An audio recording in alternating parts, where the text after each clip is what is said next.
크리스는 오늘 알버타주에 위치한 자스퍼로 자동차 여행을 떠난다. 태국 이주를 위한 모든 준비를 마치고 시간이 조금 남아돌아서이다. 그는 태국 이주를 위해 현 거주지인 캐나다에서 약 4개월 동안 정말 빡세게 준비하였다. 맨 처음 엔간하면 돌아오지 않겠다는 일념으로 마치 배수의 진을 치듯 겨울 옷들 정리를 시작으로 이런저런 것들을 꾸역꾸역 처분하고 또 처분하다 보니 결국 여름 옷과 컴퓨터만 남기게 되었다. 크리스가 60 넘게 살며 애지중지하던 것들 대부분을 정리하는데 허비한 시간은 고작 일주일. 정리 후 크리스는 법정 스님의 무소유 깨우침과는 사뭇 다른 어쩔 수 없는 무소유에 속이 정말 많이 쓰렸다. 오늘은 크리스가 태국 이주를 위해 약 4개월간 실질적으로 집중하여 준비한 것들에 대해 말하고자 한다. 전편에서 언급한 대로 크리스는 경제적으로 결코 자유롭지가 않기 때문에 그의 은행 잔고가 줄어든다는 것은 한마디로 그의 생명 게이지가 줄어드는 것과 같다고 생각하고 있었다. 원금 보존의 생활을 위해 크리스는 돈을 벌고 싶어 했다. 당장 안정적으로 돈을 벌기 위해선 취직이 최선이라 생각한 크리스. 하지만 크리스가 가진 까다로운 조건은 바로 재택근무. 취직은 캐나다에서 하고 일은 태국에서 해야 한다는 것이다. 크리스는 그래픽 디자인을 전공하였는데 그 분야만큼은 자신 있어 했지만 전공 필드를 벗어난 경우 그는 어떤 분야에서든 초딩에 불과했다. 그러니 결국 그래픽 디자인 쪽으로 직업을 찾아볼 수밖에. 그래픽 디자인 직종의 수명은 유난히 단명인데 크리스는 올해 62세이다. 그럼에도 불구하고 크리스는 구직에 자신이 있어 했다. 크리스는 그의 캐나다 생활 8년 중 거의 반 이상을 사회 부적응자 모드로 집거 생활을 하였다. 집거 생활 전 크리스는 2년간 영어 공부에 몰입했었는데 하루하루 개선되는 그의 영어 실력에 와, 이러다 네이티브 스피커 되는 거 아닌가? 라는 기대감으로 더욱더 열공하였다. 하지만 2년 후부터 그의 영어 실력 향상은 공부를 해도 제자리 걸음이었다. 늘지 않는 영어 공부 계속해야 하나? 그리고 네이티브 스피커 되면 뭐 할 건데? 영어로 돈 벌 것도 아니잖아. 오히려 돈은 내가 쓰는데 돈 버시는 분들에게 이렇게 개고생해가며 편의를 제공해야 하나? 나의 영어 능력은 어쨌든 생존 영어 수준은 충분히 된다고 봐지는데 그러면 수익을 목표로 하시는 그분들이 내 영어를 알아먹어야지. 그래, 그게 맞는 거지. 그러므로 내 인생에서의 영어 공부는 딱 여기까지. 확실한 설득력을 갖춘 정당성으로 크리스는 그렇게 영어 공부를 접었다. 크리스가 영어 공부를 접은 결정적 또 하나의 이유는 멀티태스킹이 절대 안 되는 크리스였기 때문이다. 사실 크리스는 오래전부터 영상 편집을 동경해왔다. 그가 20여 년간 광고업계에 종사하고 일해오면서 그래픽 디자인을 넘어선 영상 관련 업무는 전적으로 외주 처리하였는데 그러다 보니 그에게서 영상 제작은 범접할 수 없는 어나더 레벨이었고 외주비 또한 만만치 않아. 15년 전 영상 광고 시안 하나 외주로 맡기고 군소리 하나 없이 수백만 원을 지불하였던 크리스였기에 죽기 전 한번 배워보는 게 그의 버킷리스트 상위에 항상 존재하였다. 그런 사연을 지닌 크리스. 투자 대비 효과를 따지다 결국 영어를 포기하고 마침내 그토록 동경해왔던 영상 편집 공부를 시작하였다. 공부를 시작한 첫날 약 1시간 후 크리스는 경악했다. 그리고 터져나온 쌍욕. 아 58. 뭐야? 이게 다야? 이런 젠장. 그의 쌍욕은 정말 가슴 깊은 곳에서 가식 1도 없는 진심에서 우러나온 정말 순수한 쌍욕이었다. 유튜브 영상 1시간 시청 후 크리스는 감히 범접할 수 없었던 영상 편집, 수백만 원을 주고 외주 처리했었던 그 영상 편집을 할 수 있었기 때문이었다. 모르면 돈이 들고 알면 돈이 든다는 진리를 다시 한번 깨우친 크리스.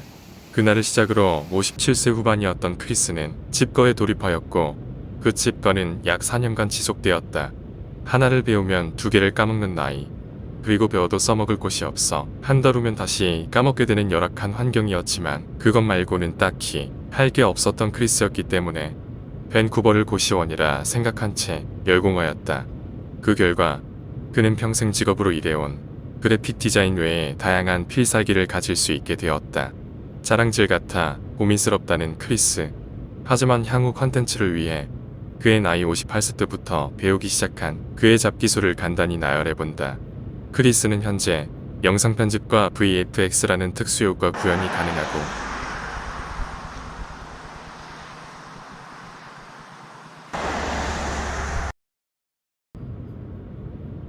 3D 모델링 및 애니메이션,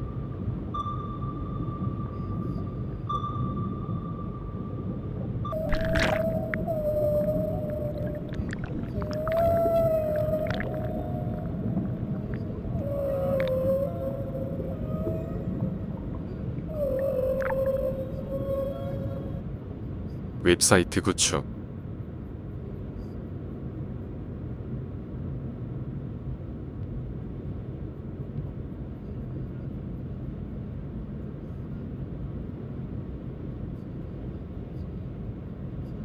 UI 디자인,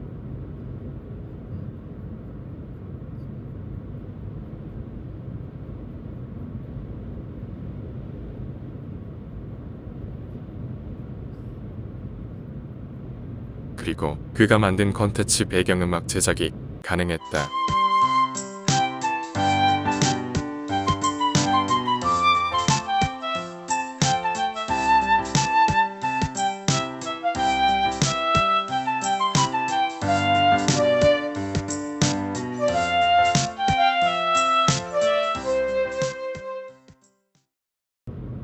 물론 프로페셔널한 수준은 아니지만 크리스는 자신이 상상하는 것을 표현할 수 있다는 것에 대해 상당히 행복해하고 있다.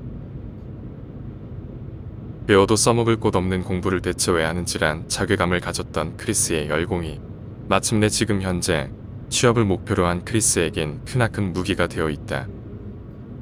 취업을 위해 포트폴리오를 만든 크리스는 여러 곳에 지원을 했고 많은 회사에서 반응을 보였다. 꽤나 괜찮은 글로벌 회사들은 전화 인터뷰에서 크리스의 빈티나는 잉글리시 능력에 실망한 채 그를 아웃시켰지만 의외로 빨리 크리스는 취업을 하게 되었다. 하지만 이지컴 이지고 첫 번째 직장은 3개월 오피스 근무와 함께 시스템을 파악한 후 재택근무 전환이라는 조건으로 입사했지만 오너의 부도덕성이 너무 눈에 밟혀 2달 만에 그만두게 되었다. 그리고 두 번째 직장은 마케팅 디렉터라는 보직에 혹해서 여차하면 계획 수정도 불사할 것이란 큰 뜻을 안고 도시를 옮겨 취업을 하였다. 조건은 1년 중 2달만 재택 가능. 이 조건을 수락한 이유는 향후 3년간 캐나다에 거주를 하게 되면 연금 수령 자격이 생기니까 여기서 딱 3년만 버티다 연금 수령 자격 획득 후 태국 이주를 하게 되면 보다 더 안전한 삶이 보장되지 않을까 하는 판단에서였다. 하지만 크리스는 한 달 만에 그만두게 되었다. 그 이유는 이 도시가 여름에도 크리스에겐 추웠기 때문이다. 말로만 듣던 이곳의 그 살벌하다는 겨울 날씨, 조만간 마주할 그 무시무시한 동장군을 떠올리는 순간 크리스는 무조건 토끼여야 한다는 초딩 시절 바이브에 심취되어 있었다. 그래서 결국 런어웨이 밴쿠버로 다시 돌아와 출국 한 달을 남겨둔 크리스는 총 3곳의 회사와 인터뷰를 진행하게 되었는데 그중 한 곳을 최종 선택하였다. 마케팅 총괄 직책으로 365일 재택근무, 월급 그리고 성과에 따른 수익 배분. 정해진 샐러리보다 성과에 따른 수익 실현이 크리스에겐 상당히 매력적이었다. 이로써 크리스는 태국 이주 준비에 관한 미션을 모두 완수하였고 덕분에 그의 상상이 현실이 될 수 있게 되었다. 월급은 캐나다에서, 주거는 태국에서. 이도 저도 아닌 마치 박쥐 같았던 인생으로 어쩔 수 없이 선택하게 된 4년간의 칩거 생활은 결국 이렇게 엄청난 개이득 실현의 원동력이 되었다. 역시 노력은 배신하지 않는 것인가. 오늘은 크리스가 태국 이주를 위한 준비 작업에 대해 알아보았습니다. 4개월간 그의 준비 과정을 보며 대충 막 살았던 과거와는 완전히 다른 크리스이기에 겁이 엄청 많아졌음을 느낄 수 있습니다. 끝까지 봐주셔서 감사합니다.